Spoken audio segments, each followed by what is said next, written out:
give a game cinematic to Digic or to Platige in Poland or to Axis in France, Axis in Scotland or Unit in France, Illustratorium in Spain. So, but these are all our competitors, but they're also our friends, and they're small boutiques full of like very, very high quality artists who care about their work.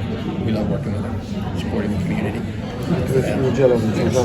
They all love it when there's a lot. Obviously, most trailers are 3-5 minutes long if you're lucky. So when a 15-minute episode rolls in, the directors and the creative teams at all these studios get very excited. It's also, I remember when we did Love, Death and Robots, and the first time we were doing like 15-minute episodes, how awesome it was. And so they get very excited and probably spend way too much money on it. So we are both beloved and hated at the same time whenever the work comes in. You guys have a huge variety of games. You got Pac-Man and Warhammer 40,000. What kind of opportunities did that present for storytelling? And then what kind of challenges was there? Because you're covering such a gamut in one series. I think the opportunity is almost obvious in that the beauty of the anthology is to be different. Like the danger is that they get homogenized, but that's why we have that. And I don't even know if we talked about it at this table. We have not. We bring in, like, in Love, Death and Robots, the stories are curated from compendiums of short stories, right? The Tim picks, the team picks. And we wanted to sort of rebuild that, so we bring a lot of the same authors back: Peter Watts, John Scalzi, Adrian Tchaikovsky. They come in and they pitch. We distill the franchises down. We sort of as quickly as we can indoctrinate them into the world of the games, and then they pitch ideas to us. And a winning sort of pitch becomes a short story that becomes a screenplay. And by doing so, we're not homogenizing. It's not Tim and Dave coming up with all these different stories. Yeah. So like that. So, but the goal, like if we, there's obviously like Warhammer's not likely going to be a comedy. So so there's sort of an inherent like lane that it's going to stay in. But as much as we can, we try and have some horror, some straight up action, some comedy if we can. And like New World, for example, I wouldn't say they have moments of humor in some of what they do, but I wouldn't say you would describe it as a humorous game. But they were like, we pitched them the idea with some talent, and they were like, that sounds fabulous, and they went for it. So we did. I think as much as we can make it have a sort of a broad appeal, both to who the audience is, but what the stories are and the sort of genres they fit in, the better.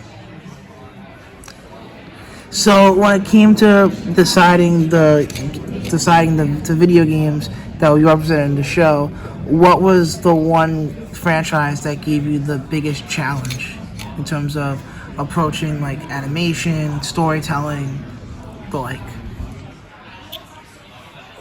That's a good question.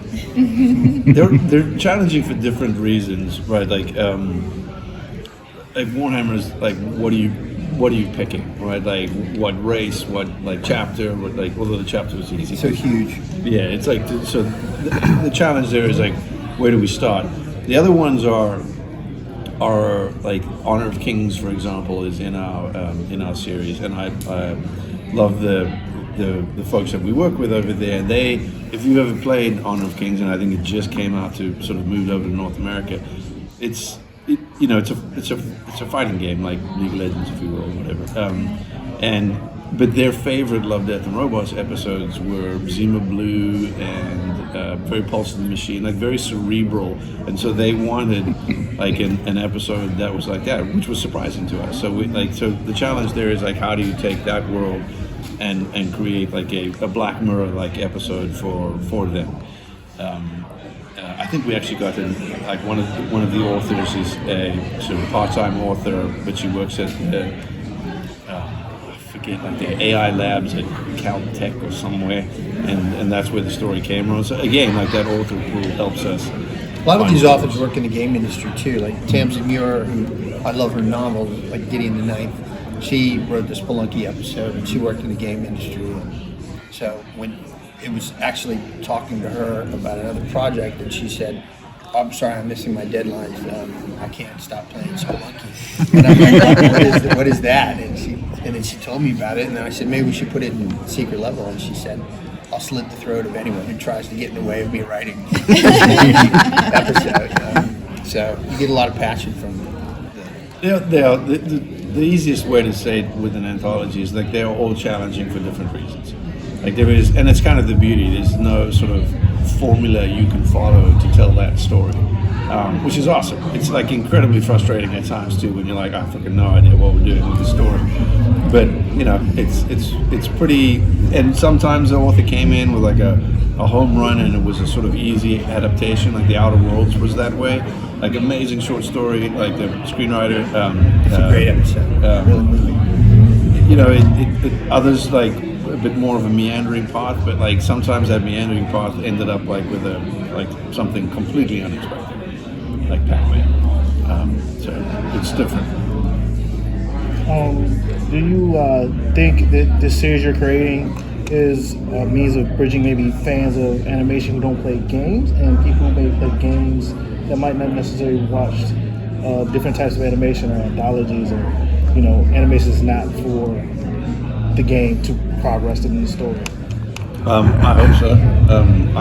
It's funny because like when you say animation, like for me, gaming was the first form of like animation. I like other than like child cartoons growing up. I remember like that was. I feel like gaming brought adult animation to Western Shores long before animation did, in my opinion. But I hope that there's like some of the.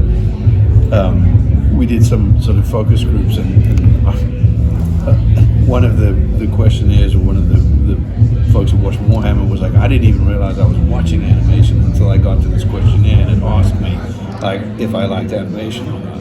So like the hope is like I think there's a whole like the cinematic work we've been doing for years. I think there's a whole untapped like adult realistic cinematic animation like explosion waiting to happen with this sort of work, for whether it's Warhammer or Armored Core, or like especially with like with you're looking at a movie star very well in a very different setting, or playing a very different character than you've ever seen before. So I'm hoping that yes, it will.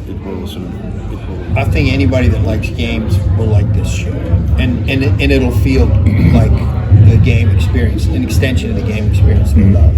And I feel like anybody that loves animation, hopefully loves our Love, Death, and Robots show, and will trust that even if they're not game players, that these guys know how to tell stories. So we're gonna give it a shot, and then hopefully they'll fall in love with the world of games too.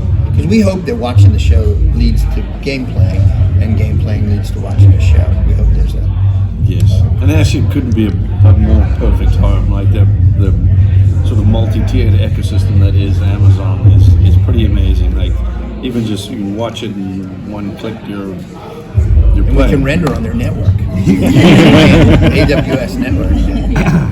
What are the biggest challenges going from video game to actual screen time, and where do you see this going in 3 to 5 years from now? We really have been telling. It used to happen all the time, but you'd buy a video game, you'd have an intro scene that tells you about what you're about to play, and then you'd play it for a while, and then you'd usually get rewarded with another cutscene that sets you up for the next amount of play. And then those things kind of went away, and it just became gameplay. Maybe you'd get an intro, maybe you'd get a marketing video. So, but we came up in the age when we were helping them tell the story and prepare the players to play the game. So we just feel like we're doing that again. And it helps to enrich the gameplay experience, I think. Did you guys need to help people just give us more money Sorry. and bigger platforms now, which is awesome. I just have, it was a really quick question. Yeah. Did you have a favorite game growing up, and did it make it into the show? Yes, I played Warhammer. Like I painted little figures when I was a kid. Obviously, I played Pac-Man, though I'm not sure we played the version of Pac-Man that is in our series. No, not yet. But We're working on getting Joust in for Tim. I want Joust. I want Wolfenstein. I want Flashback. Like, why can't I have all these games? You know, when it's a new thing, you call people up, and a lot of the games that are in there are people that work with us, as I may have mentioned. But if they're not, who the fuck are we calling and saying, give us your IP, and we're going to put it on this thing, and it's going to tell a bunch of short stories, and it's going to be part of this thing, which is really weird when you think about it, with everybody sort of throwing in together. Even for the industry, it was a weird concept. But people like it after. It's just weird at the beginning, and people say, "Oh, well, that's actually cool." So I'm hoping that after they see it, after the show comes out, if it does well, then I'll get jousted. Space Invaders. Unreal Tournament 2, but not because of, like, when I was a kid, Epic Games was Epic Mega Games, and when it was still shareware, and you Jazz Jackrabbit and One Must Fall. I'm dating myself, but like those are so like yes, if we can put Jazz Jackrabbit in season 2, I'd be happy. I think I've played more Tetris than any other single game. Yeah. Story. Yeah. But what a challenge! Like I'd take that Pepsi challenge, the Red and Tetris story. Thank you, everyone. Thank you.